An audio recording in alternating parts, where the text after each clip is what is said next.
Attention shoppers, we've got to clean up on Aisle H. What the other wolves think? A true crime cleanup on Aisle H. Diabolical. Starting now. No, he's telling you that she's bats. Howdy, Holtheads. Kurt Money here, alongside my co-host, Kateline. and welcome to another episode of True Crime Cleanup on Aisle H. And today, we're cleaning up the best of the bunch. A little show I like to call FF! Forensic Files. Forensic Files to any new Holtheads out there. Okay? So last week we did a friggin' banger, The Body Next Door. Mm-hmm. And I gotta tell you, when I was picking episodes, it was impossible for me to pick an ep to follow that up with because that was so good. I have a list of 80 episodes that I could, right now, that's how long the list is, 80 things that were good enough for me to go, we should do an episode on this. And everyone I looked at, I was like, no, not good enough, not good enough, not good enough. Wow. Yeah, so I had to friggin' go to the well that I know that just keeps on giving, and that's FF. And what did I say about FF yesterday? I'm still, this was the best, because this is Kate yesterday. OMG, Kurt, this episode, crying, laughing. Mm-hmm. So I'm already like, love it. And then later, hours later, Holtheads, I get a text. Real talk. FF is the greatest true crime show of all time. Huh? It is. I know. And hearing you say it, oh, it's like, yeah. Oh, I loved it. So we are talking about sex, lies, and DNA. This is from season 2. Is it episode 4? Again, the episode numbers on FF are all over the place, but I know it's in season 2. And actually, guess what the very next episode is? Bitter Potion, which was about the Coke bottles and stuff that we did. Oh, yeah. Love that one. Season 2's got some bangers in there. So anyway, this is Sex, Lies, and DNA. And because it's FF, I'm going to do something. I'm going to try this out. Feel free to tell me what you think. Instead of reading the description, the FF cold opens are a solid 30 seconds of info that doesn't, in this case, I thought didn't give away anything. So I'm just going to play that 30 seconds for you, for the crowd here, because also it's so funny because they've got some reenactments going, and the guy going like, wait, what? She's gone? I'm on my way home. It's real funny stuff. So while Earl Morris was vacationing in California, he learned his wife had been reported missing from their home in Arizona. What? Mom's missing? What happened? The search for Ruby Morris involved dozens of police investigators, forensic scientists, DNA testing, and even the Coast Guard. I'm heading home. The results of that investigation surprised everyone, especially Earl Morris. So Kate, what did you think of this app? I mean, obviously you thought it friggin' ruled. It ruled. I was cracking up, and I had a couple, gasps. Yeah. But not gasps like I was shocked. It was a gasp like I was scandalized. You know? Yeah, that's funny. Because this show's so funny. It wasn't like, I was like, oh. I was like, oh, girl. Yeah, there are. And this is another one where it's like, there's at least 3 turns in this 22-minute thing where it's like, God damn, do they pack it in? They do. They pack it in. You're already going, say what now, at like 3 or 4 minutes in. And there's 2 more coming. And it's all great stuff. And there's a lot of not list items necessarily, but things in these shows that I love happen in this one a few times, involving confidence and vanity and stuff that is just delightful. Oh. All right, so our story begins in Phoenix, Arizona, June 4th, 1989. We are talking about the married couple of Ruby and Earl Morris. They've been married for 20 years, had 3 grown kids, and they were millionaires at this point because they had like a tax accounting firm. Am I right? Yes. However, when we saw pictures of their house and their car and their daughter's new house, none of it to me screamed millionaires. I thought their house by the cacti and stuff kind of looked pricey. You don't think so? Maybe it's pricey for the area, but to me it just looked like desert trash. Oh, wow. Okay. Well, I thought that's funny because when I saw the name of their business and the sign, I was like, they're making $1 million from that place because it's like a strip mall place. Right. None of this screamed millionaires. And we're talking 89 millionaires. And didn't he drive a Chrysler? No, dude. He drove a friggin' El Camino. Right. Because remember the truck bed and stuff. In the reenactment, I think the car they used was a Chrysler. Well, we'll get to it, but the El Camino, quote unquote, breaks down at one point. So he does switch cars. I guess it'd be easier if they shot this baby in 96, 97. I feel like if it was made today, it'd be hard to get your hands on an El Camino. Am I wrong? You're not wrong. I feel like they haven't made those in 40 but years. you know what? Millionaires have never driven them. Oh, that's true. That's true. So, like, I don't buy it. I don't think they were rich. Yeah. When I like El Camino, what movie is it where Brad Pitt goes, El Camino? Is that the Mexican? I never saw the Mexican. It's okay. But I remember Brad Pitt saying El Camino like that for something. El Camino. The Mexican is the movie that Julia Roberts met her husband on. Oh, did they? Oh, Motor or whatever? Danny Motor. He was married to someone else, but she decided he should be hers. She said he's Julia's now. Okay. Mm-hmm. Do you love me, Jerry? I adore you, sweetheart. So it is June 4th, 1989. Now they have 3 grown kids, one of which is her name is Dawn. She's got a stage name, BT Dubs. Okay. Donna, I think. Is that her name, Donna? I don't know. Yeah, it is Donna. It is Donna. They've got a daughter who is a country music singer that had a bright future ahead of her or something, right? They framed it like she was on her way. Yeah. But then they played a clip of her. They sure and did. I don't think she was on her way to anywhere. But would you be able to... It was such a short clip. It was like she's singing in a pageant or something. I don't know. Like she had dreams of going on the old Grand Opry or whatever it's called. Isn't that kind of what's up there or no? The clip they played, she was pretty pitchy. I was not impressed. Oh, pitchy dog. Okay. That's funny. I didn't catch it. My tone deaf ears said, this works for me. Turn it up. She was a country singer with a promising career. Ruby decided not to join. The dad, Earl, is going to drive there to see her, but the mom is going to stay behind, Ruby. She's going to stay behind and go shopping with her other daughter, Cindy. But Cindy shows up to go shopping, knocks on the door. Nobody's home. Ruby is gone. Now, she has a key. She goes in there. Alarm is off. Pocketbook gone. Car is in the garage. But do you remember what the problem was with the car? No. Yeah, it's very minor. Sorry. It's just something I want to talk about. It was parked on the wrong side, okay? Her car was still there, although it wasn't parked in its usual spot. And now we see a picture of this car, and they did the thing that old Dad Money did with the tennis ball hanging from the string so you don't hit the... Classic. Now, just remember, I'm not going to spoil anything, but remember, car was parked on the side with the tennis ball. And I'm telling you, I'll post the pic on IG. There was maybe half an inch of real estate that you could have overshot it. Like, this was tight in there, I thought. Okay? Now, keep that in mind later. Okay. Pretty tight garage for millionaires. Hey, that's true. That's true. What's the vibe inside the house, too? Because she was like a neat Nick and stuff. But what does Casa de Morris, what's the vibe in there? It looks like it's seen, dare we say, a bit of a struggle? Not quite a struggle. Not quite a struggle. It's like there's dirty clothes still in the machine, a dripping faucet, there's a carpet shampoo cleaner left out, and also gun missing. Now, did the daughter know that the gun was missing? Yeah. She did because I think it was like the family gun, and it was kept in the closet. So now that what's that family gun? The family gun. The most troubling discovery was that a .22 caliber pistol, usually kept in a closet, was missing. So she calls her dad, Earl, gets the news, and he's like, "What? Oh no! Oh no! Mom's missing? And he says, I'm coming straight home." What are you thinking right now, Kate? Now, we've only got 22 minutes to tell the story. Are you already on to who's guilty, or what? What do you think?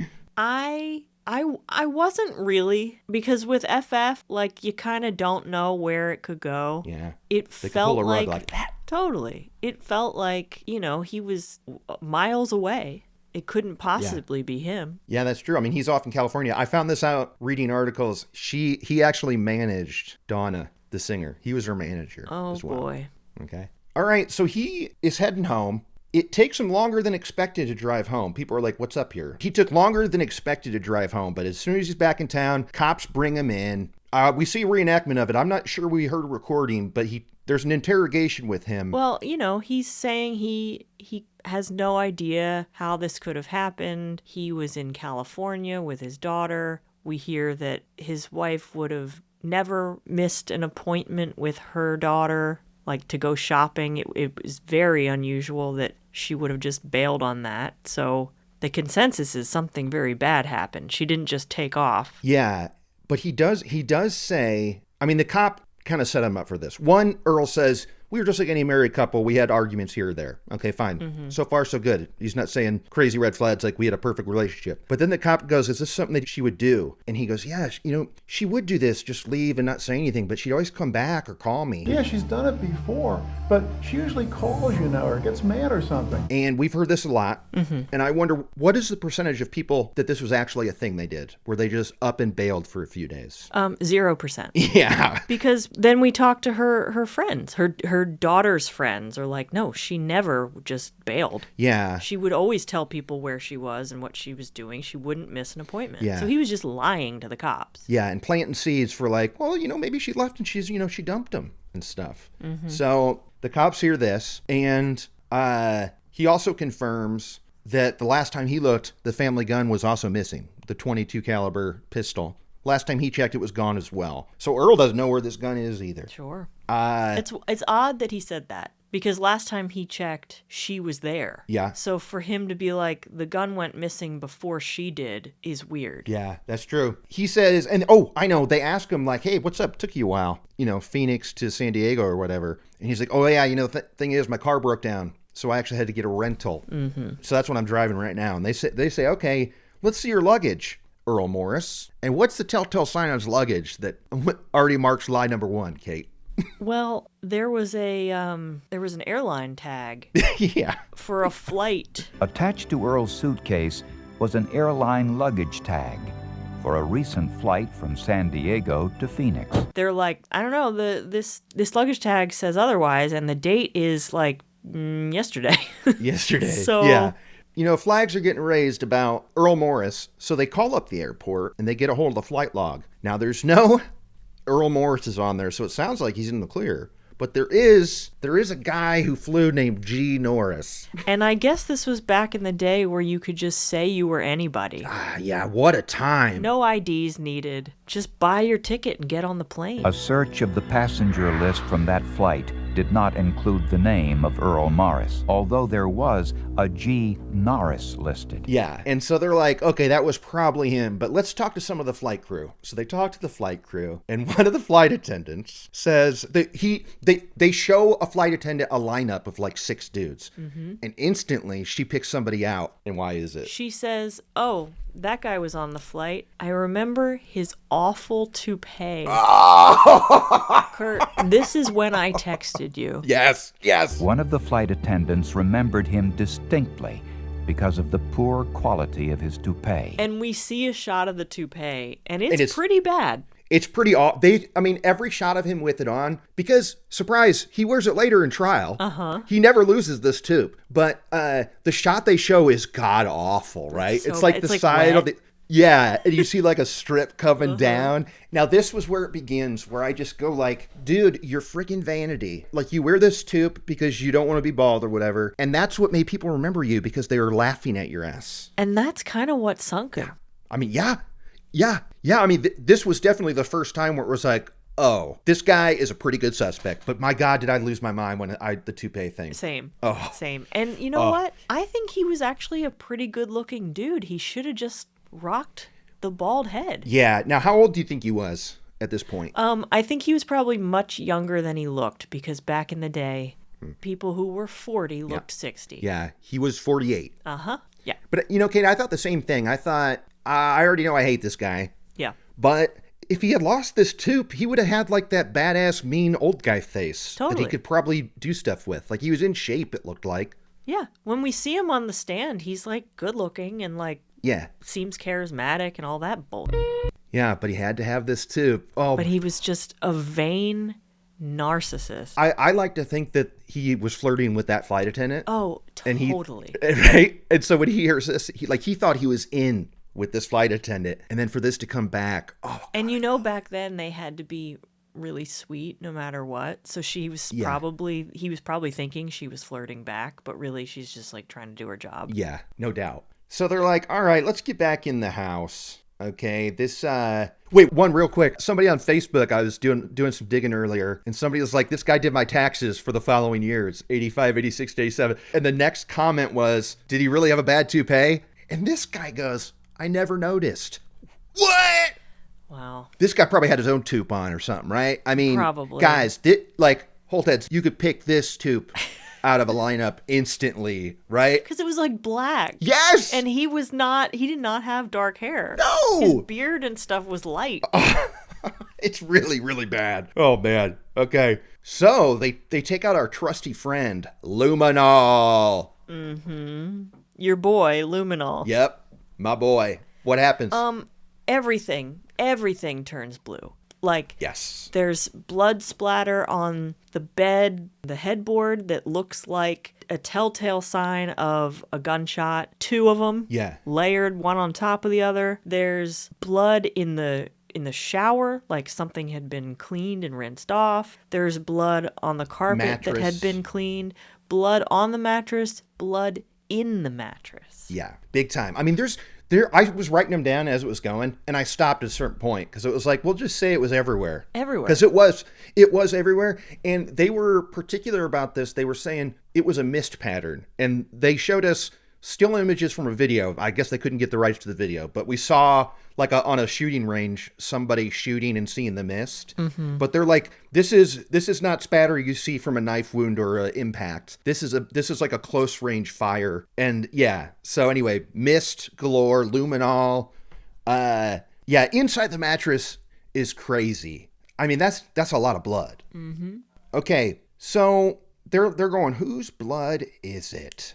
They do a DNA test. And the problem is because like, we don't know where Ruby is. We don't know if she's dead or not. We can't get a sample of her blood. Right. So they've got to compare this to her kids. This is an easy process just to go, all right, this is definitely Ruby's blood. Now they get the test done and it is, they would do a real breakdown too of how you take 50 from your dad and 50 from your mom. And 50% of this matched to the mom. So this was Ruby's blood. But what kind of bomb did they drop next? This DNA test revealed that Earl was not the father of these kids. Of 2 of the 3 kids, he's not the dad. Yeah. And then I'm thinking, I think we're all thinking, is this motive? Yeah? Well, okay, but wait, Kate, we're burying the lead here. Further DNA testing reveals who the father of the oldest kid is. And who is it? It's Ruby's father. Yes. He's an incest baby. Yeah. She was 15 when her dad raped her, and she had her son. Yeah. This was the second bomb drop where I was like, what? The cut to commercial was like, the DNA test revealed something that would shock everybody. The results of that test shocked everyone. A deep, dark family secret would soon be revealed. And if Dateline does that, I go, yeah, right, let's see. But FF is like, no, you're going to be Totally. shocked.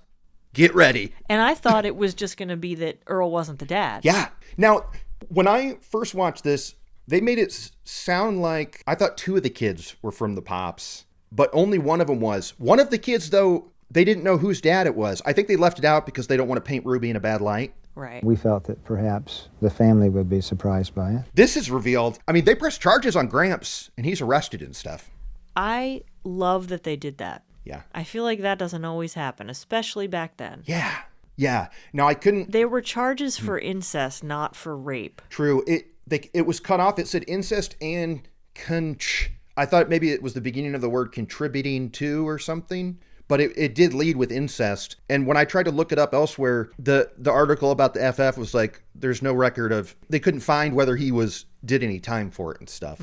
So who knows the outcome? But we saw the friggin' like arrest warrant. Like we see it. That was dope. And now the kids reveal to the cops that their mom was A hoe. depressed. Oh. What? I said, a hoe. Oh. This is wrong. They did reveal that their mom, Ruby, was depressed. And why was she depressed? What was the main reason the kids present? Well, I would have said it's because she was a victim of rape and had to have a baby with her father. But they said because Earl had been like cheating on her their entire marriage. Was that it? Yeah, but who was he cheating on her with? Y'all, he was cheating on her with her sister. Her sister, Peggy. Yeah. This was another thing where I'm like, God, Ruby, you poor girl. I know. Just like she can't catch a break. And no. She learned her husband Earl was having an affair with her sister Peggy. But so now we're thinking, okay, well, maybe Peggy's involved because they had been busted at the Phoenix airport in the past. Right. Okay. So it's like, okay, Earl and Peg are sneaking around and they want to be together now. So maybe they're going to off Ruby. Well, yeah, because Earl had told Peggy when they had the confrontation at the airport, he's like, I'm not leaving her. Like he said, I'm sorry, I'm not going to break it off with your sister. I love her or whatever. I love her so much, I'm here with you instead. Yeah. Ugh. So they're like, okay, well, was Peggy involved in this murder somehow? Because maybe she wants to get with him too. This was wild because they find out that she had just bought tickets for a round trip to San Diego to meet friggin' Earl Morris or G. Norris. Sure. Now, this was like, oh, Peggy's in on it. But then they look at the flight log. Peggy admitted to police that she had planned to meet Earl in San Diego shortly after Ruby disappeared, but missed her flight. Now, honestly, I mean, unless the dates did not directly overlap, that is the best move of her whole life that she missed that freaking flight. Yep. Because she would have been, if she was also on a plane to San Diego, I'd have said, like, throw away the keys on her, too. Yeah. She's in on this. Peggy sucks for other reasons, but I'll save that for the trial. Well, I'll just tell you now, she never admitted to the affair, ever. Yeah, because it makes her look bad. Yeah. And she died in 2003. Okay. Rip. Okay, so she missed her flight, but they know Earl was there. So they go to the San Diego airport, and what's in the parking garage? It's Earl's car. It's the El Camino. But wait, didn't this break down halfway to Phoenix? What's it doing there? What? Yeah. And they think, oh, okay, well, let's see what's up if there's blood. And Let's was there blood spray there? this car with luminol. Yeah. And it's everywhere. Yeah. It's funny because they said they opened up the passenger door and it was clean. And I'm going, I see 2 little blood dots with my bare eyes right now. And then they turned the luminol on and it was, crazy. It was so much blood, they said, that it was like whoever's blood this was, they did not survive. No, they bled out there if they were already dead, all of the blood left their body in this car. Yeah.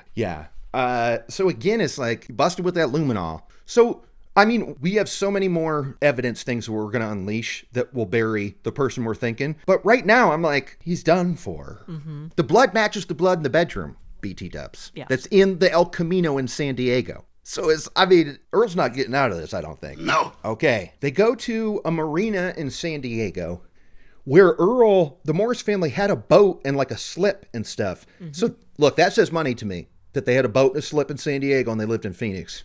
That says money a little bit, Kate. Okay. You don't think so? I mean, the Phoenix crowd, don't they typically have the boat and the slip at Havasu? I don't know, man. But does Havasu have a country music scene? Okay. Does San Diego? Oh, well, I mean, apparently that's where Donna was at, clubbing it up. The promising career. So they discovered that he had a boat. They go to the marina. He was there June 5th. And he signed for this stuff with Earl Morris. So he had dropped G. Norris. He had dropped his moniker. But they look for the boat. Boat's gone. It's gone. All right. It's missing. So where's this friggin' boat? Is Ruby out in the open seas living her life? I wish to God that is what happened. Yes. Wouldn't you have loved that to be the end of the app? Is Ruby was like... If she's like down in Mexico? Yeah, with this hot stud in her arm and she's like, F you, Earl. Right? That'd have been great. Yeah. So then they contact the Coast Guard and they're like, hey, you know what? That boat you're looking for, we had this wild thing happen a few days ago where there was a boat 13 miles off the shore that was like lit on fire. And it sank, but luckily you and we know what this boat looked like on fire. And why is that? They had the news footage of it because it was a news story out of San Diego. This boat is on fire and it's unclear if anyone was on it or what. So they're showing that footage, and it's his boat. This is actual footage of the fire taken by a television news crew. And they had a petty officer on explaining it that was the member of the Coast Guard. He's like, it was suspicious as hell because the fire was dead center of the boat. Like, he's like, that usually happens in the engine room or whatever, engine. like on the edge. All you see is like the ruins of the bottom layer. Now this thing freaking sank and they never found it again because that's 2,000 feet down there. This is again where I say you stupid SOB.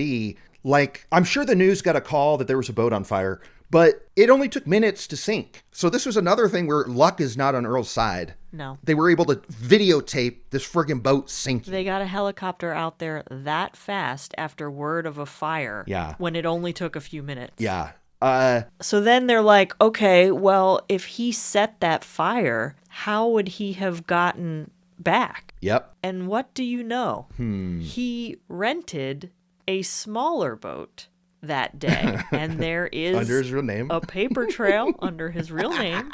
So the theory is Yep, there that it he is. put his boat in the water and towed the smaller boat behind it. I mean, so this is all coming together, right? I mean, they don't have a body, and I liked the talking heads on here because they had to prove corpus delicti, which is like their trial is going to be without a dead body, but corpus delicti means proving death without the body, I think. Yeah. Is that true? So the cops are like, boom, we got enough. Let's charge this sucker.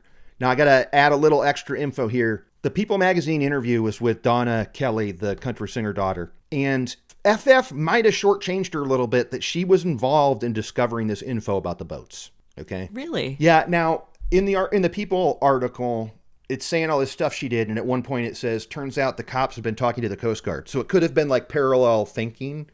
But she was on her own mission, and the people that were interviewed in this ep were talking about her, how great she was. So just a little shout out to Donna. You might not have made it in the country world, but you were a hero in this FF. Maybe you could make it work in law enforcement. Hell yeah. PI style. She could be a PI. Earl Morris was charged with the murder of his wife, Ruby. All right, charged with murder. And we see him, and what's still sitting on top of his dumb head? That His friggin' tube. tube.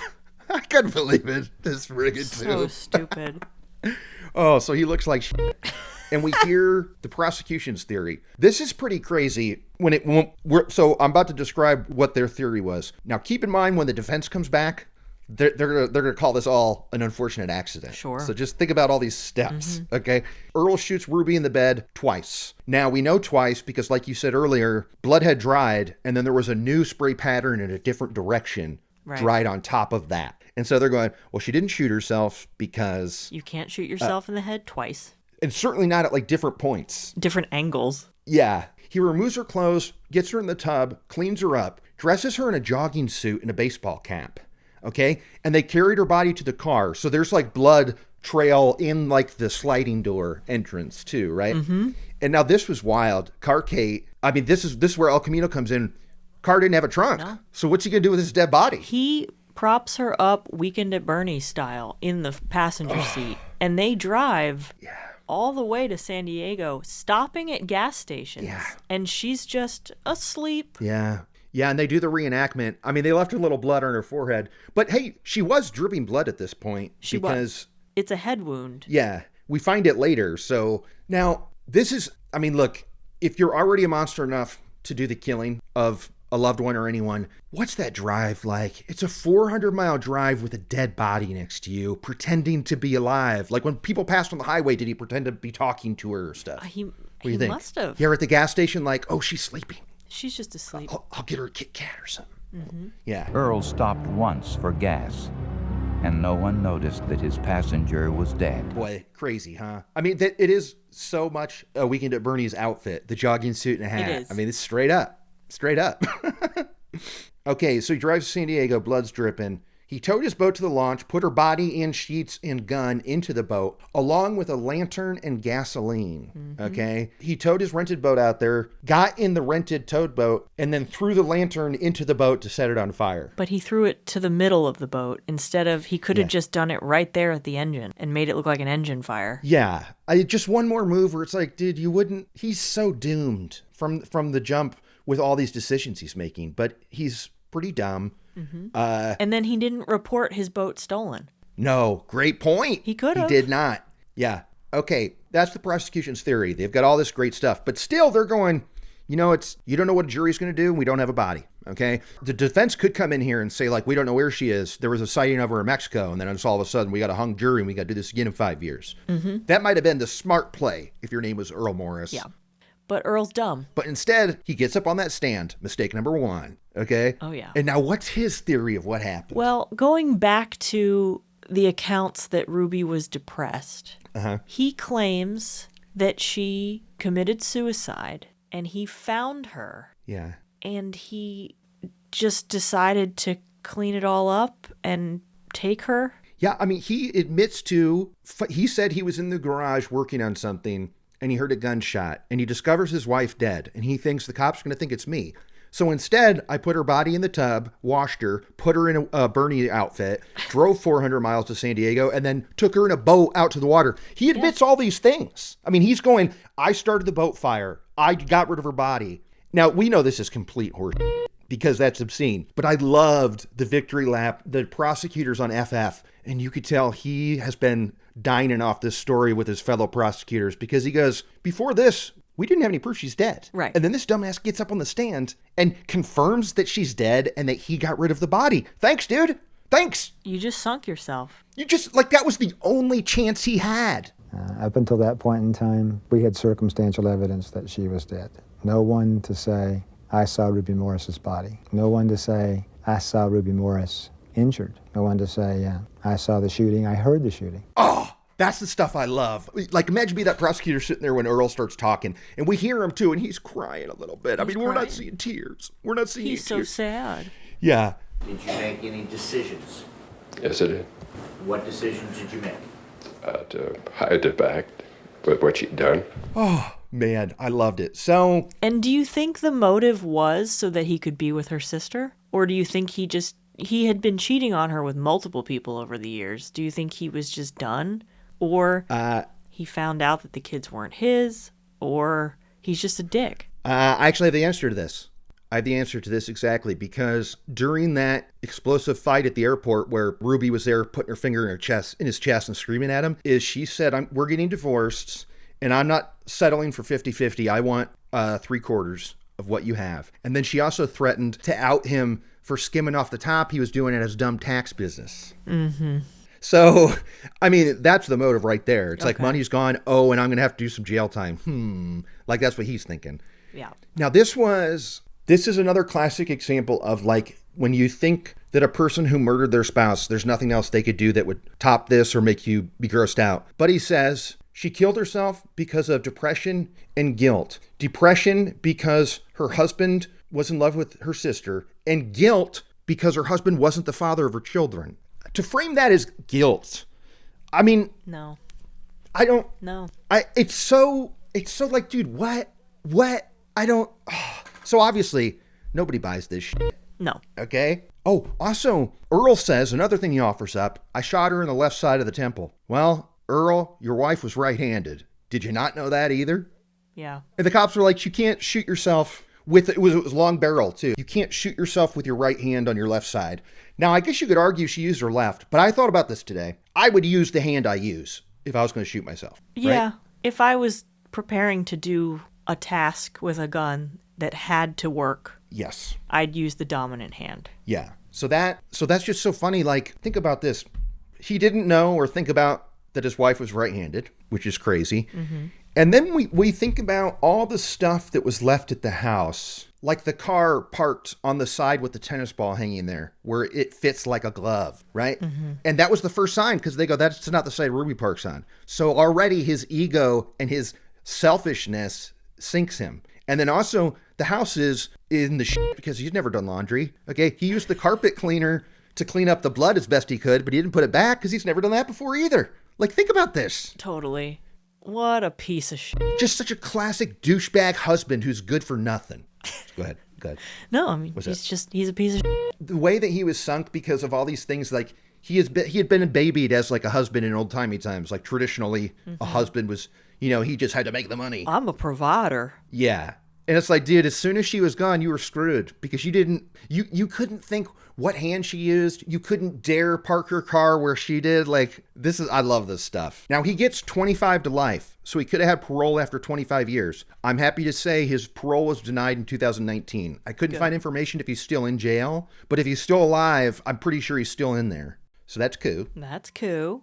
All right, now let me make sure. Wait, Liz, Kate, or should I tell you this info? Tell me the info. Now, remember what an asshole he was with the defense, where he was like, look, my wife was guilty and depressed because she wasn't good enough for me and she felt bad that I didn't father her children. So, like, that's why she's dead. Sure. And then guess what else the defense offered? That they were destitute, near broke, because they had spent a fortune promoting Donna's singing career. Oh, no. Pushing Ruby to the edge, and she shot herself. Now, blaming the daughter yeah, is diabolical. But do we think there's any truth to the fact that maybe they had spent too much money on her career? Oh, I'm sure they had. But the daughter was Earl's baby. Like, it was like the kids talked about how we just saw 2 pictures of Cindy and we didn't talk to Donna at all. But the vibe was that even Randy, he didn't give a shit about. It was just Donna. Like, he was her manager. Like, he's the only kid that he cared about. So I feel like he was the one spending the money on the promotion. Yeah. It's not like Ruby's her manager. No. Nope. Yeah. Because Ruby was like, she's not that good. Yeah, that's funny. So yeah, that's it. The People Magazine spread was great. It was Take Me Back, because I'm a big People Magazine reader from back in the day at my mom's hair salon. Sure. I was loving it. Star Treks. Oh yeah. All right, so that takes us onto those lists. What do you got? Kate's unnamed list. Well, we got an El Camino. That was Ruby Morris in the El Camino. Yep. Toot toot. Beep beep. Beep beep. El Camino. It's not Florida, but it is Arizona. Okay, yeah. Okay, a little Florida vibe there. I see that. There's some Florida vibes happening. I see that. Yep. But that's it. That's it. On to Kurt's Kick-Ass List. Kick-Ass List. Now, before I did all my extra digging, I would have said goose egg for me. Nothing. But I'm adding something. And this is a total cheat, but you know that I'm loosey-goosey with my list. I say pack it all in. Sure. But one of the sheriffs, not interviewed in the FF, but interviewed in the article about the crimes, said that when they sprayed the luminol, it lit up like a Christmas tree. Okay. Kurt's Kick-Ass List, y'all. Welcome to the list. Yep. Dude, when they said it in here, the guy said the floor lit up. I was like, woo, woo, Christmas tree. But I didn't hear it. The entire shower stall lit up, basically, with the luminol. So that brings us to the end. Always good to do a solid FF. And it felt good. And it was just a way to get back on track, because it's a banger, and it's got me ready to keep chugging. And it's 22 minutes. Yeah, so fast. And on that note, I'm Kurt Money. I'm Kateline. Mom's missing?